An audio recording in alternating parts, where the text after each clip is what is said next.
Winndere. Voilà, bandiraɓe monen mon kala salminama inde mun e yettode mun no gonɗon e no gondirɗon ɗo yarate yewtere mon renku arti gam wadde yurnande e élection ngaji ɓennuɗi ha tengti e élection ngaji bannoɗi e commune Hamady Hounare ko ardi fof ko yettude Allah bandiraɓe mbaɗi campagne moƴƴo mbaɗi démonstration moni foof waɗi ko foti wadde ko ha élection waɗi gasi ɗo yarate yimɓe paayi e hajuji goɗɗi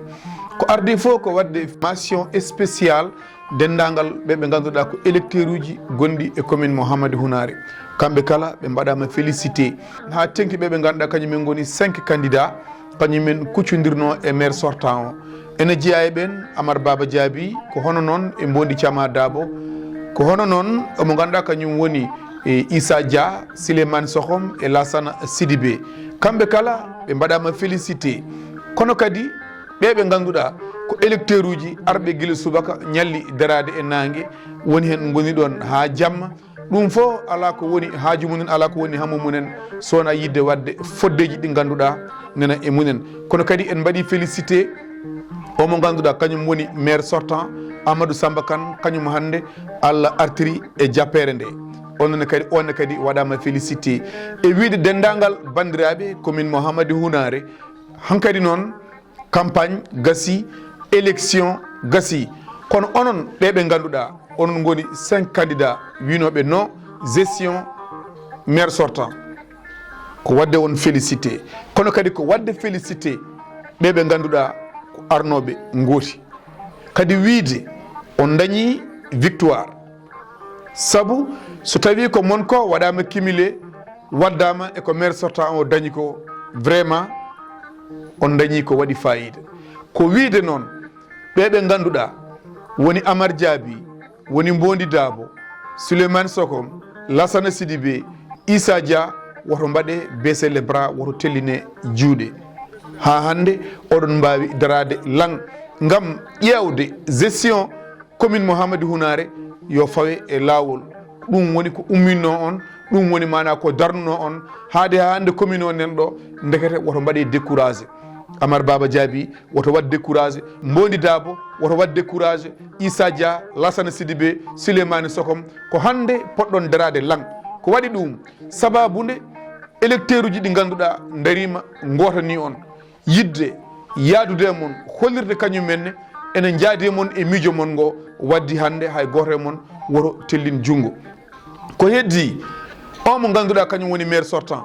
ko adi foof o foti adade fawde ko équipe mo ganduɗa ko équipe dewɗo lawol taw jiiɗa e équipe 2009 femde e 2022 yimɓe foof mbaɗi teskuya équipe gonɗo ɗo o wona équipe moƴƴo équipe gonɗo ɗo no wona équipe pewnowo ko équipe bonnannoɗo ɗum noon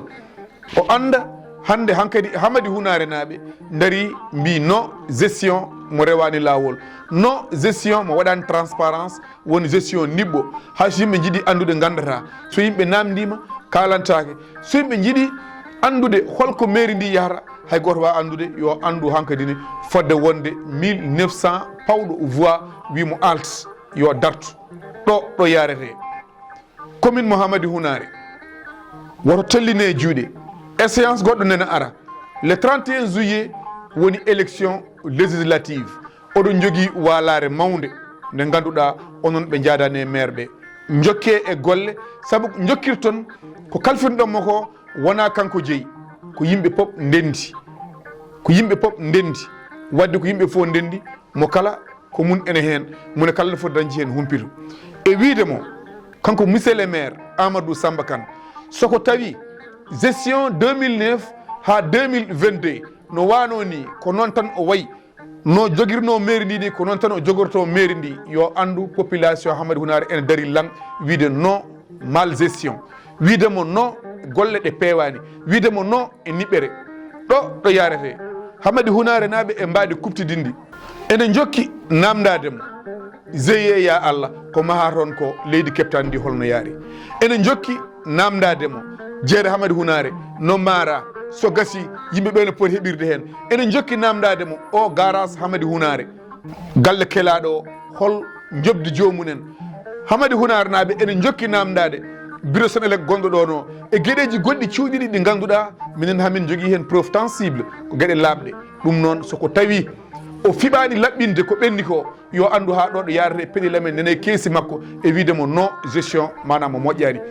so fawi équipe mo moƴƴani o fawi yimɓeɓe ganduɗa ko bonnoɓe hono ɓe o fawnoɓe yo andu population Hamady Hounare yo jokku rewde makko ene wiyamo yiiɗi koko laaɓi yiiɗi andude joggal makko ngal holno sifori population Hamady Hounare onon wodnoɓe contre gande oɗon jogui doole gande hoorejo leydi ndi tini alta mbaɗɗono gande population Sénégal tini alta mbaɗɗono waddi woto mbaɗe yohi woto jaare caggal woto telline juuɗe moon caggal woto mbaɗe croiser les bras woto mbaɗe découragé heddi ko rawandu gannodu on altine tinno ɗon wasa gadde moon alkamisa caggal on donkuno yaadude on mbasno yaadude ɗum jibinani on ɗum ɗo échéance goɗɗo nene ara eto ɗe mbaɗon bloc kala ko maire o fawi ko yaadani e ko wuuro ngo yiɗi hawton ɗum ha mema leydi oɗon jogui doole ɗum noon oɗon foof on mbaɗama félicité ko wona ɗum dendagal Hamady Hounare najo binoɗomi hen bannoɗomi hen kamɓe kala mi yaafimamaɓe mi yaaforimaɓe saabu Allah milnoɓe mi vocal winnoɓe mi message haalnoɓe haalullaji kanturiɗi ɗi kamɓe foof mi yaafimamaɓe mi yaaforimaɓe saabu Allah ɓe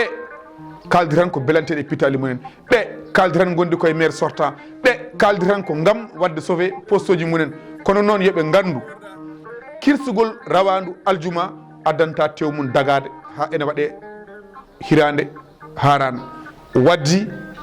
kala ko wawi wonde ko enen goni Hamady Hounare naɓe kala ko wawi wonde mo kala e men ene jogui gueɗal e wuuro ngo ko ciftinanmi on ko jertinanmi on onon génération kesso natɗo e politique joni o ko 2009 puɗɗon nadde e politique minen ndemin batti andude politique naati Hamady Hounare ko guila e saaha Kane Ali Bocar guila e saaha Debe Kane en guila e saaha Moustapha Touré en wadde minen hamin tawa ko heewi hamin tawa guila nde meeting ngaji mbattake watte tan ko fijirde ɗon e jeere Hamady Hounare heelande hande nde hamin tawa ko heewi hamin tawa yaaduji Sinthiou Bamɓe hamin tawa yaaduji Kellol hamin tawa yaaduji Wennode hamin tawa yaaduji Bagosi kala ko kewi hamin gandi hamin jooɗi hen hamin jeeti hay neɗɗo goto woto tooñ neɗɗo hay goto woto tooñ neɗɗo sababu nde jaadumi koye o moni kala noon ene jogui ndimagu wiide monsieur le maire mi yaadani gestion ma moni kala ene jogui ndimagu wiide noon saabu koye commune he jeeya ɗum noon Allah jarama on jarama kala toñoɗomi mi yaafimama hamin jokki noon daranade ɓesgu Hamady Hounare hamin jokki yurnanade ɓe gueɗe mabɓe hamin jokki sippirande ɓe gueɗe mabɓe so tawi ko ɗum jogori ittude balɗa men min mbaɗi ɗum haaday Hamady Hounare naɓe so ɗum jogori hadde min liberté min jogori sokede min mbaɗi ɗum haaday Hamady Hounare naɓe kala baɗɗo ko wona lawol e mairie ndi so tawi min tini min gandi min caktaɗa bandiraɓe fof ganda ɗum ɗo ko fenade nde wona fonde waɗede Hamady Hounare naɓe Allah jarama on jarama kala toñoɗomi mi yaafima ɗum mi yaaforima ɗum saabu Allah ha yeeso ko lawol